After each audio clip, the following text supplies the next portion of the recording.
Olá, meu nome é Débora Maciel Cavalcante Rosa, eu sou médica pneumologista, atualmente eu atuo como gestora do Hospital Estadual de Bauru. Eu sou diretora executiva desse hospital neste momento. E eu venho hoje conversar um pouquinho com vocês sobre o SUS. Não só sobre o SUS de forma geral, mas até o empoderamento dos profissionais de saúde nesse processo que a gente ainda está passando da consolidação do SUS. Vocês estão notando que eu estou sem máscara, mas é porque eu estou no ambiente, sem outras pessoas aqui comigo, então, lógico, tomando todos os cuidados durante essa pandemia que infelizmente está nos atingindo, tá? Então, para a gente começar a falar um pouquinho do empoderamento, nesse processo de consolidação do SUS, eu gostaria de falar um pouco para vocês sobre o SUS. Talvez nem sempre a gente tenha esse tempo de conversar e falar sobre o SUS de forma bem clara, A gente vive aqui no SUS, eu trabalho no SUS há alguns anos, mas nem sempre a gente conhece a história do SUS, Então, eu queria falar para vocês que antes de surgir o SUS, vocês conhecem, talvez nem todos vocês já ouviram falar que existia um outro instituto que chamava Instituto Nacional de Assistência Médica e Previdência, também conhecido como INAMPS, pela sigla dele. E ele era ligado ao Ministério da Previdência e Assistência Social, não era o Ministério da Saúde. E ele continuou existindo até mais ou menos perto de quando surgiu o SUS, na década de 90 já, mas ele foi criado em 1977, então foi um tempo para trás e vamos dizer assim, era uma forma embrionária do que começou o nosso sistema de saúde, que a gente tem hoje. Então, só que tinha uma diferença básica do INAMPS, porque ele atendia não toda a população, ele atendia a população que trabalhava em empregos formais, aqueles que tinham carteira assinada, a população economicamente ativa, Então, era uma política, mas com viés econômico. Por que eu digo com viés econômico? Porque tinha uma grande pressão das indústrias, grandes empresas naquela época no país, para que os seus funcionários fossem atendidos por esse sistema e não perdessem dias de trabalho, quando eles estivessem doentes, tentassem voltar mais rápido ao ambiente de trabalho, com mais agilidade, para não ficarem tanto tempo afastados. Então, por isso que eles resolveram investir nesse sistema de saúde. Mas você acabava excluindo uma grande parte da população, que tinha que recorrer a serviços privados, ou se não instituições que a gente chamava de assistencialistas, que até hoje ainda existem, como as Santas Casas e os hospitais universitários. Então eles tinham que recorrer muitas vezes à caridade, bondade para serem atendidos, mas não era considerado um direito deles à saúde. Bom, e como que era o financiamento desse sistema então? Ele era custeado pelo empregador, pelo governo e pela própria população. A saúde era considerada, então, um problema individual, não era considerado um problema coletivo. E o Ministério da Saúde, naquela época, focava as ações deles muito mais em campanhas de vacinação, controle de epidemias, como de hanseníase, e serviços de apoio às gestantes, por exemplo, Tudo que eles consideravam na época que era interesse público. O que não fosse considerado interesse público não estaria sob responsabilidade do Ministério da Saúde. Bom, mais ou menos em 1888, naquela época do final da década de 80, a gente começa a ter todas as discussões em torno da formação da nossa Constituição Federal. E com isso levantaram várias discussões sobre o sistema de saúde que existia e propostas para mudanças desse sistema de saúde. Com isso, acabou culminando em 1990 com a publicação da lei, que a gente também conhece como a chamada Lei Orgânica, que é a Lei número 8.080, que instituiu e formalizou então o nosso Sistema Único de Saúde, que é o SUS. Bom, então na Constituição Federal, como ficou o texto falando sobre a saúde? Então a gente tem o artigo 196 que diz o seguinte, que a saúde é direito de todos e dever do Estado, garantido mediante políticas sociais e econômicas que visem a redução do risco de doença e de outros agravos e ao acesso universal igualitário às ações e serviços para sua promoção, proteção e recuperação. Vejam que é muito complexo o que foi escrito nesse artigo, certo? Porque é muito vasta, você tem uma abrangência muito grande de tudo que é considerado promoção, proteção e recuperação da saúde e também que abrange toda a população. Bom, com isso ficaram 3 princípios principais no SUS determinados. O primeiro deles é a universalidade. O que é isso? É que o SUS tem que ser garantido para qualquer pessoa, qualquer uma que estiver em solo nacional, independentemente da raça, sexo, ocupação ou características pessoais, ela está incluída no SUS. Mesmo quando você tem pessoas estrangeiras que estão aqui no país e precisam de assistência, elas também são atendidas pelo SUS, porque elas estão aqui e têm direito também a serem atendidos. A equidade, o segundo princípio, é você tratar desigualmente os desiguais, investindo onde a carência é maior. Às vezes as pessoas têm dificuldade em entender o que é equidade, então eu pus uma figura aqui para facilitar. Então, a igualdade, por exemplo, nessa figura, você dá a mesma coisa para pessoas diferentes. Você vê esses banquinhos com essas 3 crianças para assistir um jogo, as 3 vão ter igualdade no que foi dado a elas. Mas, infelizmente, talvez não seja suficiente para uma menor conseguir assistir o jogo. Então, o que é equidade? Você colocar o que a gente tem aqui na figura, do lado direito, em que você mostra que para quem tem necessidade maior, você dá mais. E para quem não tem essa necessidade, ou tem a menor necessidade, você dá menos, tá? Então, esse é o princípio da equidade. Vocês entendem a diferença da gente falar igualdade e equidade, então? Bom, e o terceiro princípio é a integralidade. O que é isso? Que esse sistema de saúde ele tem que estar atendendo todas as necessidades que estão na saúde e nas áreas que elas estejam em volta da saúde, mas que tenham repercussão. Então você tem que articular as políticas públicas com outras áreas que possam impactar na saúde. Essa então é a integralidade do SUS. Bom, já que a gente falou um pouquinho do SUS, contamos a história, entendemos agora os princípios que regem o nosso Sistema Único de Saúde, que eu particularmente acho incrível esse Sistema Único de Saúde que foi criado por nós, é exemplo no mundo todo. Sei que a gente tem problemas de financiamento ainda, estamos aprendendo, lembra que a gente está no processo de consolidação do SUS, né? Então a gente está caminhando para que ele melhore sempre, né? Então, já que a gente falou sobre isso, agora vamos falar do conceito de empoderamento? A palavra em inglês que reflete empoderamento, que foi traduzida para o português, é empowerment. E o que é, então, o empowerment? Então, esse conceito de empoderamento surgiu lá da administração de empresas. E o que ele quer dizer?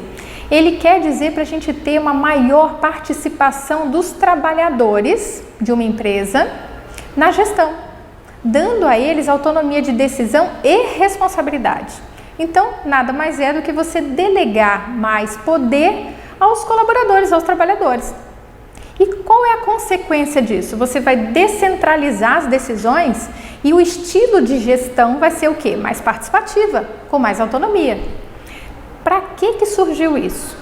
Então, as empresas até então sempre tiveram um desenho de gestão, um organograma muito hierarquizado. Quer dizer, você tem a diretoria, as gerências e vão descendo nesses quadradinhos. Só que um não conversa diretamente com o outro sem passar no andar de cima. Com isso, você tem uma burocracia maior e uma lentidão em todos os fluxos, decisões em si. Então, esse processo de empowerment, o empoderamento, ele visa também reduzir essa lentidão e burocracia. Então, para você instituir numa empresa, você tem que compartilhar muita informação. Porque quem está aqui embaixo tem que conhecer a caixinha do vizinho. E tem que saber quais são as decisões, fluxos, o que você pode fazer para ajudar como um todo na empresa. Para realmente você ter autonomia. Então, você tem grande necessidade de ter um pensamento crítico e ter autonomia na hora de você agir. Qual o objetivo maior, então, do empoderamento? É você ter os trabalhadores motivados e envolvidos com a decisão da empresa.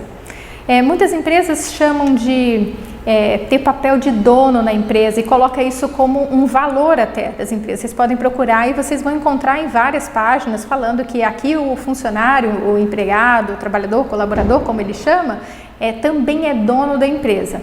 Então, quando você se sente dono daquilo e não só um trabalhador que vem cá fazer sua função e vai embora, você dá muito mais energia e você acaba tendo felicidade e motivação com as realizações da própria empresa, né? A gente só não pode esquecer que cada vez que você participa mais, você também tem mais responsabilidade. Então, essa autonomia, essa decisão dos trabalhadores não é simplesmente só um benefício sem ônus, porque ele também tem que assumir a responsabilidade do que ele fez, por aqueles atos, aquelas decisões que ele tomou.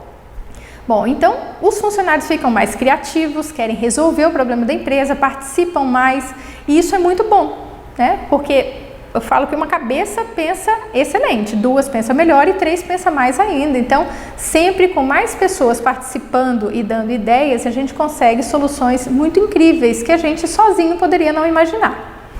Então, você tem mais autoconfiança, cooperação, o ambiente de trabalho também fica muito melhor, vai sendo estimulado isso, o entusiasmo em si dos trabalhadores fica diferente, porque vê que a anterior chefia, que agora a gente chama de liderança, é aberta à crítica, a sugestões, né? Pode discutir isso no dia a dia, ele vai ser ouvido com dignidade, dando importância àquilo que ele está colocando como uma ideia. Por mais que pareça não muito boa essa ideia para alguém, mas ele ser ouvido já é muito bom, porque a partir daquela ideia você pode ter outras soluções para um problema tão antigo que nunca ninguém conseguiu resolver.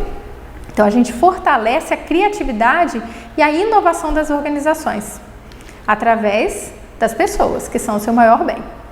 O empoderamento, então, é baseado em 4 pilares. O primeiro deles é o poder.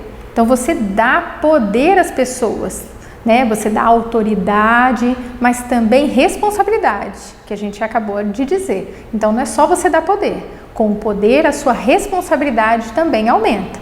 Então você faz isso em todos os níveis da empresa, da organização. E você confia então nas pessoas para dar essa liberdade e autonomia de agir. Mas para isso acontecer, é lógico que a gente precisa investir no desenvolvimento das pessoas. Porque se você vai dar autonomia, poder para elas de decisão, você precisa saber que elas estão capacitadas. Então elas têm que estar desenvolvidas. Então o desenvolvimento é o segundo pilar do empoderamento. Então você tem que treinar continuamente seus funcionários, proporcionar cada vez mais informação e conhecimento para eles. Porque o que você não fizer e não der de conhecimento para ele, pode comprometer todo o seu processo na empresa. O terceiro pilar é a motivação.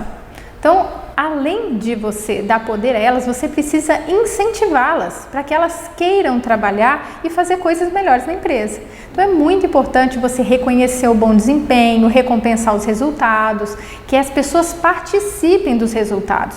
Elas precisam ter transparência na empresa, elas precisam conhecer os números da empresa, as metas que foram colocadas, o quanto foi atingido, participar efetivamente, porque ela vai estar atuando como um gestor. Então você não pode dar poucas informações, você tem que lidar com muitas informações e muita transparência.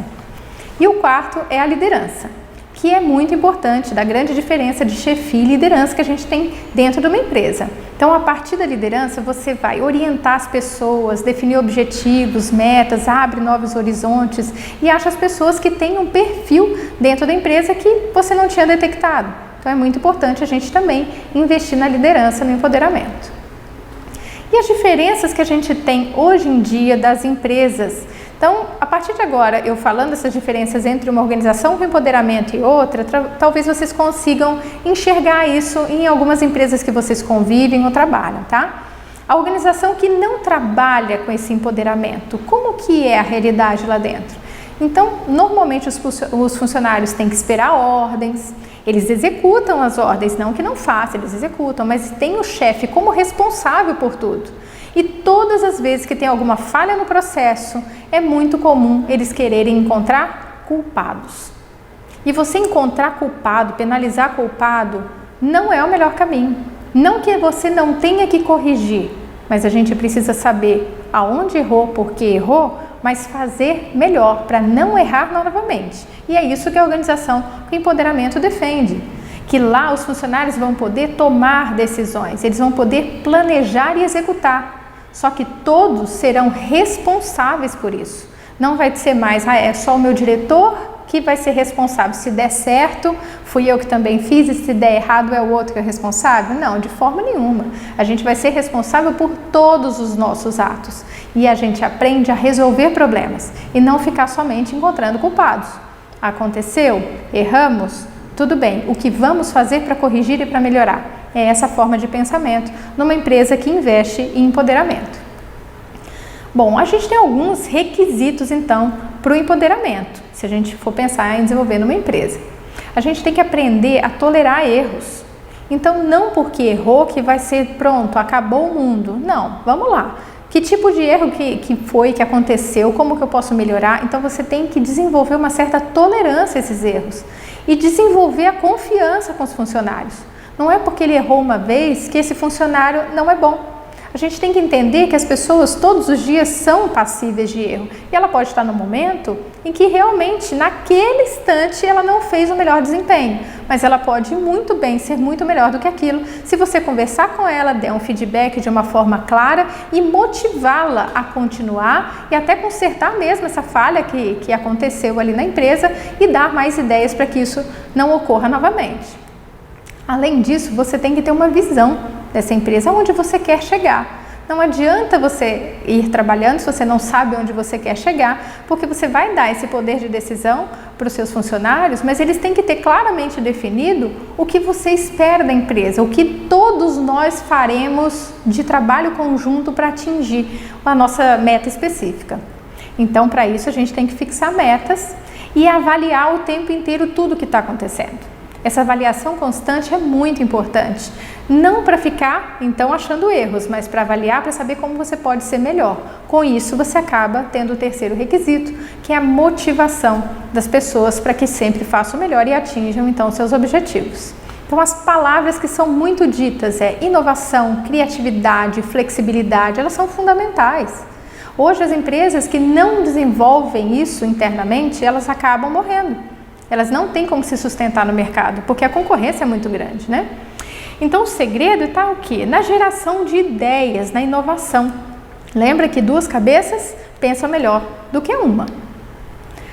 O empoderamento no SUS. Vamos lá, já entendemos o SUS, entendemos o empoderamento, agora vamos tentar juntar as coisas. Será que é possível isso no SUS? Então vamos. É um desafio. É verdade, é muito desafio para nós ainda aqui no SUS, porque diversos gestores que estão aqui no SUS, de serviços do SUS, eles têm ciência, muitos deles têm ciência dessa necessidade de mudança na organização do seu serviço, mas ainda mantém os processos de gestão verticalizados. Lembra da hierarquia? Verticalizados, centralizados no líder, né, que acaba desestimulando os outros profissionais a serem proativos. Porque muitas vezes ele vai dar uma ideia e vai dizer, não, isso daí não é a sua responsabilidade, isso daí não é a sua área, ninguém vai ouvir o que ele vai falar, e de repente ele tinha uma ideia muito boa, uma inovação para a empresa que seria muito legal e ninguém nem sequer ouviu. E acentua dessa forma a fragmentação no trabalho, com essa hierarquização, né? E acaba levando também a um descontentamento de toda a equipe, e aí leva a tão amedrontadora palavra que a gente tem dentro de uma empresa que chama desmotivação. Funcionário desmotivado não produz e a empresa não consegue sobreviver com os funcionários que são desmotivados. Eles têm que acreditar no que fazem, senão eles não vão produzir. A gente tem que ter um propósito da empresa e um propósito alinhado com o propósito de vida de cada um. Que se ele não se sentir útil, ele não vai produzir e você não vai ter sucesso no que você está fazendo. Então, como a gente pode instituir essa ferramenta de gestão, que a gente acabou de dizer, que é uma ferramenta de administração de empresas, no serviço público de saúde? Bom, lá no SUS mesmo já tem, isso faz parte da criação do SUS, a formação de conselhos de saúde e conselhos de gestão, conselhos gestores. Eu digo para vocês que assim, desde que surgiu o SUS, isso sempre existiu, essa necessidade de ter esses conselhos de saúde, eles existem. E a diferença do conselho de saúde para conselho gestor é o seguinte: conselhos de saúde são conselhos grandes que são municipais, estaduais e federais, com participação de diversos atores da sociedade no sistema de saúde, com participação de usuários, inclusive, não só gestores, funcionários, usuários, até representantes de classe, de instituições que defendem partes da sociedade em relação à saúde. Mas, infelizmente, a gente vê que, além dos conselhos de saúde, os conselhos gestores mesmo, que seriam conselhos dentro do serviço, que também vão ter representantes da gestão de funcionários e usuários, eles não são tão comuns de serem vistos e quando eles existem, nem sempre funciona da mesma maneira. Porque as pessoas levam interesses particulares, específicos e não necessariamente eles estão pensando no todo. Então, é algo que a gente precisa desenvolver ainda para conseguir cumprir o que o SUS veio trazer para nós. Mas, em paralelo a isso, a gente também tem a possibilidade de instituir a gestão participativa ou cogestão. Bom, falando da gestão participativa ou cogestão, existe mais um item que é fundamental para a gente conversar, que é a Política Nacional de Humanização. Então, isso está dentro do SUS, também conhecida como Humaniza SUS. Ela está dentro do SUS e veio numa outra vertente. Existia aqui no Brasil o Programa Nacional de Humanização de Assistência Hospitalar, que ele foi criado em 2000. E tinham vários comitês de humanização do serviço de saúde para melhorar tanto a atenção ao usuário e depois foram trabalhando também a melhoria das condições de trabalho para o trabalhador do SUS. Só que ele era restrito a hospitais, então não contemplava todos os serviços de saúde do SUS. Mas em 2003 foi criada a Política Nacional de Humanização. Então mudou um pouco, o que era um programa passou a ser então uma política, ela passou a ser tratada como política, ela define algumas diretrizes bem legais que a gente vai conversar sobre elas e ela veio por conta de uma necessidade de garantir o que estava sendo previsto na Lei 8.080, que é a lei orgânica. Então ela vem para melhorar os atendimentos aos usuários, as condições de trabalho também e alinhar esses dois. Então não ficar só defendendo o usuário, defendendo o trabalhador, mas tem um alinhamento entre eles. Bom, também tem 3 princípios dentro da Política Nacional de Humanização. Não são iguais a do SUS de maneira geral, mas também são extremamente importantes. Ela tem a transversalidade, então ela vai estar presente, inserida em todas as políticas e programas do SUS. Então ela vai estar de forma transversal em tudo que diz respeito ao SUS, tá? A gente tem a indissociabilidade entre a atenção e a gestão. Então as decisões da gestão, elas interferem diretamente no atendimento à saúde, certo? Então os trabalhadores e usuários também têm que conhecer como funciona a gestão. Tá vendo que aqui entra a parte do empoderamento, onde você tem uma gestão participativa, também chamada de cogestão. E o terceiro princípio é o protagonismo, a corresponsabilidade e autonomia de sujeitos e coletivos. Eu gosto de chamar a atenção sempre que a gente fala da corresponsabilidade. Então, não é só dar autonomia e participação da gestão, é se corresponsabilizar por tudo que está acontecendo, por tudo que foram as escolhas daquele colegiado. Então, qualquer mudança que aconteça na gestão, ela é mais concreta, né, se você tiver a participação de todos os atores que estão ali presentes no serviço de saúde. Então é importante que estejam presentes os gestores, os funcionários e os usuários, porque eles também vão dar o retorno para nós do que ele está tendo de benefício em relação àquele serviço de saúde. Então, como diretrizes da PNH, são 6 diretrizes principais. O primeiro deles é o acolhimento. É a forma que você acolhe o usuário quando ele chega no seu serviço, tá? Muitas vezes quando a gente fala de humanização, as pessoas entendem que é simplesmente você tratar bem uma pessoa, ser educado com ela, com carinho, falar de uma forma educada, e não é só isso.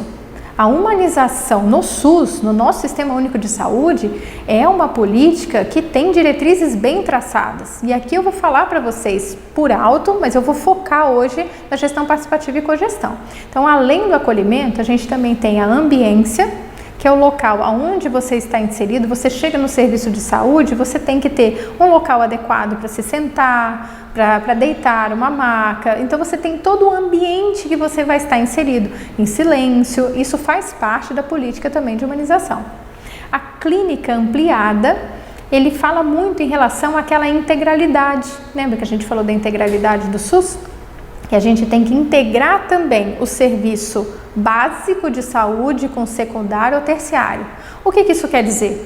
Muitas vezes o paciente é internado no hospital com algum problema agudo na saúde dele, como por exemplo uma pneumonia. Ele vai ser tratado, ele vai ser curado, nem sempre curado, mas aliviado, mas nesse caso da pneumonia curado, e depois ele vai ter que voltar para o sistema básico, a rede básica de saúde. Só que a gente tem as esferas de responsabilidade em cada uma dessas etapas de atenção. Então, o serviço de atenção básica é de responsabilidade municipal. Um hospital de referência terciário, como o Hospital Estadual de Bauru, onde eu trabalho, ele é um hospital que ele é de responsabilidade do Estado. Então aqui a gente já tem duas esferas de responsabilidade, estadual e municipal. Elas precisam se integrar. Isso que diz a clínica ampliada. Não é porque estava no hospital, que é de gestão estadual, quando ele tiver alta, você está passando para o municipal, falando assim, ó, agora é com você e eu não tenho nada com isso. Isso não pode acontecer. Para o usuário, o sistema é único. A gente precisa aprender a conversar aqui no SUS de uma forma que o usuário não sinta essa diferença de gestão estadual e municipal, para que a gente converse. Então, é diferente. Agora, quando ele tem alta, se ele precisa de algum apoio ainda no município, eu preciso conversar com quem vai atendê-lo, passar para ele tudo que aconteceu aqui, que passou pelo tratamento dele, para que ele tenha continuidade na sua atenção. Então passa a ter uma atenção integral à saúde. É isso que diz a nós a clínica ampliada. A cogestão ou a gestão participativa. Então ela diz muito em relação ao empoderamento dos funcionários, dos usuários em si, na gestão do serviço de saúde. Então não fica só na mão dos gestores, a gente precisa aprender a trazer outros atores para contribuir nos nossos processos, decisões e responsabilidade em conjunto pela gestão. A defesa dos direitos dos usuários é muito comum a gente encontrar serviços de ouvidoria, tudo que ele tem direito, o que é previsto por lei, o direito acompanhante, tudo isso está previsto aqui na defesa dos direitos dos usuários. E o último é a valorização do trabalhador, porque a gente não pode esquecer que esse trabalhador, ele pode estar exposto a muito estresse na área da saúde, ele tem que estar garantido um tempo de descanso, todos os direitos que já são deles por conta só do vínculo trabalhista em si, mas também para que ele tenha direito a ser ouvido, a ser cuidar para que ele não adoeça, não só fisicamente, mas também mentalmente. Então, falando um pouquinho da gestão participativa ou cogestão, a gente entende que é uma maneira, então, de agir em saúde, criando espaços compartilhados de poder. Então, possibilita a participação dos trabalhadores que estão diretamente envolvidos no processo de trabalho, aprendendo, decidindo, né? E a melhor maneira que a gente tem hoje, de lidar com a competitividade, complexidade, o trabalho em equipe. Então aqui eu coloquei o exemplo de um trabalho que é muito interessante para vocês verem, do autor, do Penedo, que foi publicado em 2019, que fala muito sobre gestão participativa. Então se vocês quiserem, depois eu deixo o link para vocês do trabalho, tá? E a chefia, então, tem que estimular os profissionais a saber coordenar. Muitas vezes você vê as pessoas que estão em cargos de chefia, de liderança, e que eles têm receio de ensinar o que eles sabem e de passar informações para os seus funcionários achando que está colocando em risco o seu cargo, a sua chefia, né? Achando que ele não pode compartilhar todas as informações. E é aí que ele perde a equipe, porque a equipe não vai entender tudo o que ele precisa para ter sucesso, né? Então aqui a gente diz que não adianta você ter a concentração de poder centralizar tudo, você tem que centrar no protagonismo e na autonomia dos seus funcionários e outros atores que estão envolvidos naquele processo de trabalho, tá? Bom, então para tentar ilustrar o que eu estou falando da gestão participativa ou cogestão, eu não sei se vocês conhecem algum serviço do SUS que implantou isso e que isso funciona, então eu resolvi trazer o nosso exemplo da gestão participativa que foi implantada aqui no hospital. Então, de novo, a gente está com foco aonde? No protagonismo, na corresponsabilidade, autonomia dos sujeitos, para melhorar o quê? A assistência e desenvolver o nosso serviço. Então, aqui no hospital, a gente está desenvolvendo esse processo, eu digo desenvolvendo porque ele nunca vai parar de ser desenvolvido, a gente sempre está aprimorando e melhorando. Mas foram 3 etapas principais. A primeira delas, a gente desenvolveu aqui para os nossos funcionários o entendimento dos conceitos do SUS.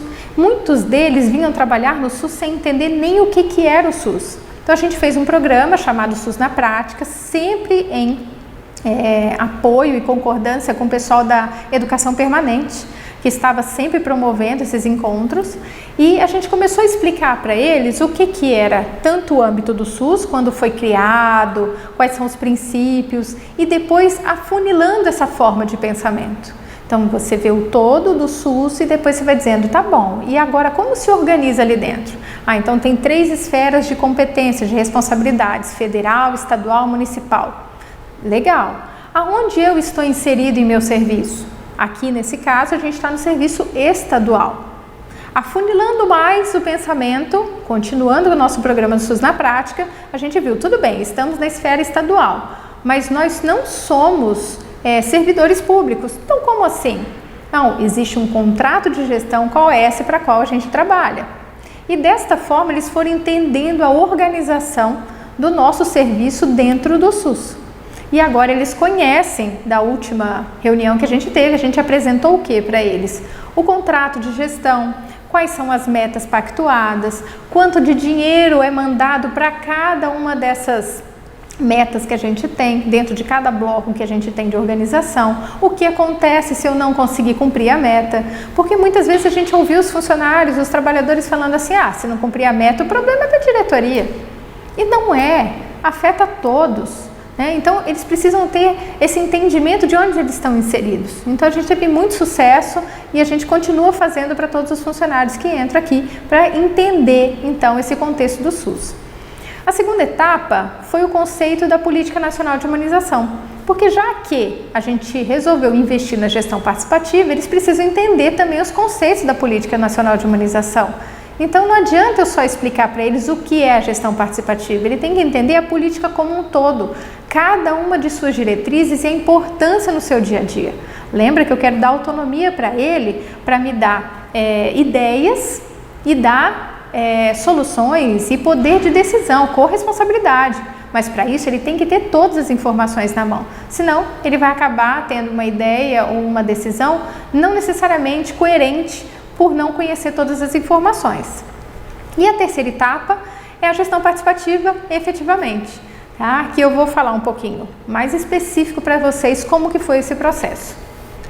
Então a gestão participativa começou, de novo, bem como uma sementinha plantada em 2015, que foi naquela grande crise econômica, financeira que a gente teve aqui no Brasil, não só no Brasil, pegou o mundo todo, mas aqui no Brasil a gente sentiu bastante, que foi 2014 e aqui em 2015 também. Então aqui a gente tinha uma situação orçamentária muito ruim. E eu tinha acabado de chegar aqui na gestão no início do ano e eu precisava ter mais ideias de solução dos problemas. Infelizmente, quando eu conversava com o primeiro escalão, vamos dizer assim, das gerências em si que estava ali do meu lado, eles já não tinham mais ideias. E tudo que eu pontuava, eles falavam, isso já tentamos, isso não dá certo. Então começou a se esgotar as possibilidades de ideias inovadoras.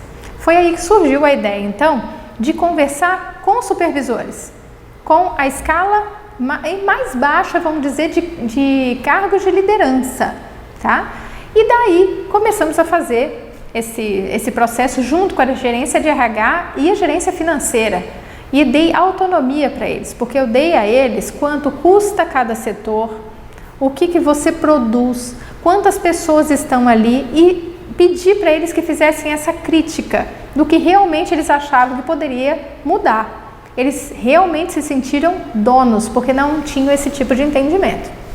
Bom, então eles trouxeram para nós, eu tinha feito como uma meta bem ousada, que eles trouxessem pelo menos uma proposta de redução de 10% do custo do setor e melhorias várias que não perdessem a qualidade de assistência que a gente já mantinha aqui no hospital. Então esse era um pré-requisito que não tinha como não ser cumprido. E para minha surpresa, vários desses supervisores, eu acho que foram mais ou menos em torno de 70 supervisores que trabalharam dessa forma ainda em 2015, eles trouxeram propostas de até 40% de redução nos setores. Reduzindo o quê? Retrabalho, desperdício. Então foi muito legal, que quando eu consegui enxergar que tinha como a gente ter mais ideias, é que eu comecei a pensar com mais carinho sobre essa gestão participativa. Então, em 2016, efetivamente, foi quando aconteceu a eleição dos representantes para a gestão participativa. Tá? Por quê? Eu chamei todos os diretores, né, os cargos de chefia, diretores, supervisores, encarregados para participar, mas eu achava que não podia ser só quem era colocado pela direção para estar naquele cargo, porque eu precisava que eles fossem legítimos representantes de cada setor. Então, é claro que cada um deles podia já ter essa legitimidade de liderança com os seus funcionários, mas eu quis dar a oportunidade para cada setor de trazer um outro representante eleito pelos pares para participar, então, da gestão participativa. Então, além do supervisor da área, eles elegiam um outro funcionário para participar. Ficou um grupo imenso. São mais ou menos 150 pessoas que são convidadas a participar da gestão participativa. Mas foi muito interessante. Alguns queriam estar ali, outros não. Uns foram eleitos e ficaram preocupados, porque eles se sentiram responsáveis pelo setor. Porque se os colegas me elegeram para estar aqui, como que eu não vou participar? Então foi muito legal. E o que a gente trabalhou com esse grupo então? A gente apresentou para eles ferramentas de gestão. Lembra que a gente tem que dar informações para eles. Não adianta você achar que eles não entendem, eles não são da gestão, não vão entender. Dê para eles as informações e deixe eles trabalharem com isso. Então a gente apresentou como primeira ferramenta o SWOT, que eles desenvolveram em cada setor. Não sei se todos vocês conhecem a matriz SWOT, eu vou falar um pouquinho mais para frente melhor. Eles aplicaram isso em cada setor, compilaram todos os dados de cada setor. O RH e a educação permanente foi fundamental, porque a gente estava lembrando que queria motivar esses funcionários a se desenvolver e capacitar. Então, eu precisava saber o que eles tinham também de dificuldades. E depois apresentavam tudo que foi compilado no grupo maior, para a gente validar, então, com esse grupo grande, o que a gente iria trabalhar. Depois disso, a gente fazia um acompanhamento. Cada grupo que se formou, ele tinha que apresentar cada avanço, as dificuldades que estava tendo.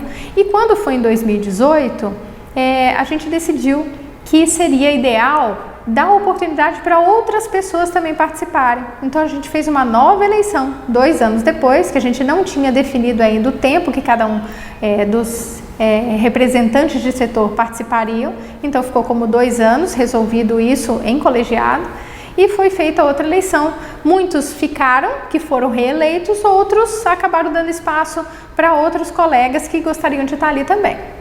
Mas é aberto, todas as reuniões são abertas para quem quiser participar. Isso é que a gente manda convite para esses, tá? E a gente apresenta, então, todas as demandas anteriores, o que a gente já andou, para não esquecer das coisas que a gente realizou. Porque é muito comum, quando tem alguma coisa ruim no setor, né, você acaba lembrando não só no setor, mas na sua vida, né? Você pode ter várias coisas para resolver, tem coisas que se resolveram que foram muito legais, mas se tem uma que está te incomodando, você acaba só vendo o ruim e acaba se incomodando com isso. Então vale a pena você escrever todas elas para saber assim, o quanto eu já caminhei. Não fique vendo só o que está de ruim, veja as coisas boas que você já fez para te motivar a caminhar, porque você vai encontrar a solução e eu tenho certeza que vai passar desse problema, vai solucionar. E então, da mesma forma, a gente compila e a gente usou mais 2 outras ferramentas que a gente não tinha usado inicialmente, que a gente foi caminhando e melhorando essa metodologia, que é a matriz de priorização, que é chamado GUT, e o 5W2H, que é para esse controle das ações. Então, aqui das ferramentas que eu falei para vocês, tem aqui a matriz SWOT, que em português é conhecido como FOFA, que são as fraquezas, oportunidades, forças e ameaças. Tá? Então, a gente faz essa leitura dali do setor, o que é interno e externo, e a gente consegue trabalhar melhor, colocar no papel o que te incomoda e o que você sabe que é legal, que é uma virtude. Tá?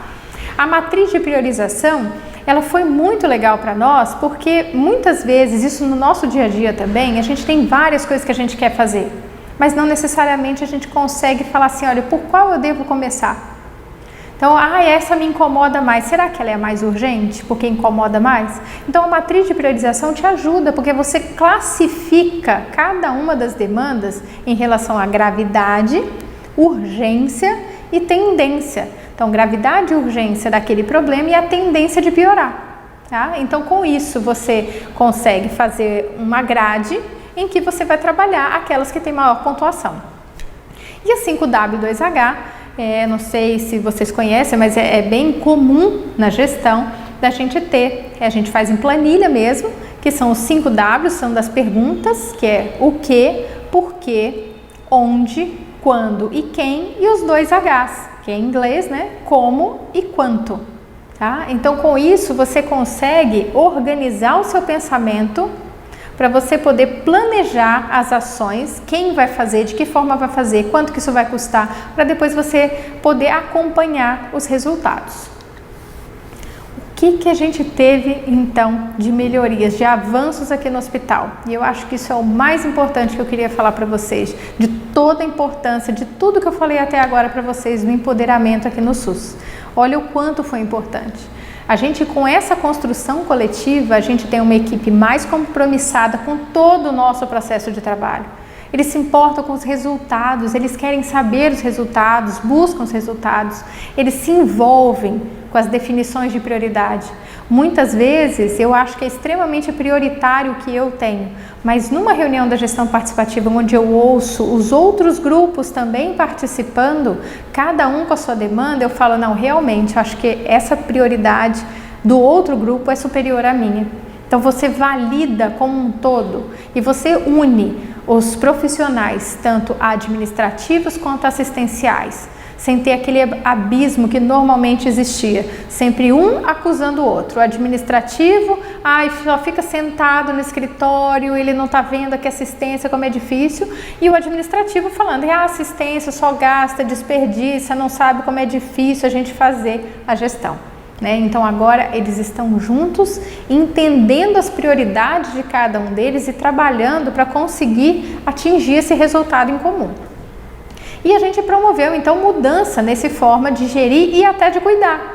Os funcionários ficando mais próximos dos conceitos da humanização e do SUS, eles assumem mais a responsabilidade, a necessidade de inovação, de criatividade, e com isso a gente notou o quê? Melhoria na assistência, soluções simples para os problemas antigos que a gente tinha.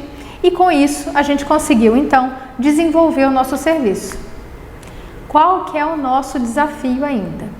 Então temos o gestor e o funcionário envolvidos, mas ainda falta a última peça, os usuários.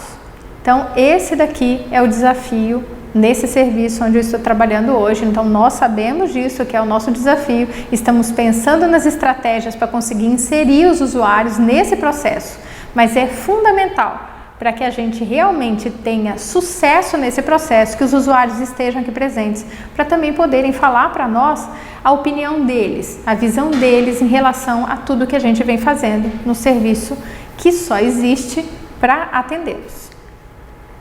Gostaria de terminar com essa frase, que eu acho que é muito importante para a gente estimular, motivar todos a promover mudanças, aonde quer que você esteja. Não fique achando que para promover uma mudança você tem que ter, a minha chefia tem que querer. Não, comece por você. Começa por você e isso vai contagiando a todos. Então, quando a gente se une, é um bom começo. Manter a união é muito difícil, é um progresso. Mas você trabalhar em conjunto é realmente a vitória. É uma frase de Henry Ford. Então eu gostaria de agradecer a todos pela atenção. Estou à disposição sempre que precisarem, se quiserem sugerir outros temas para a gente discutir e se quiserem vir conhecer o serviço também, estamos à disposição. Muito obrigada.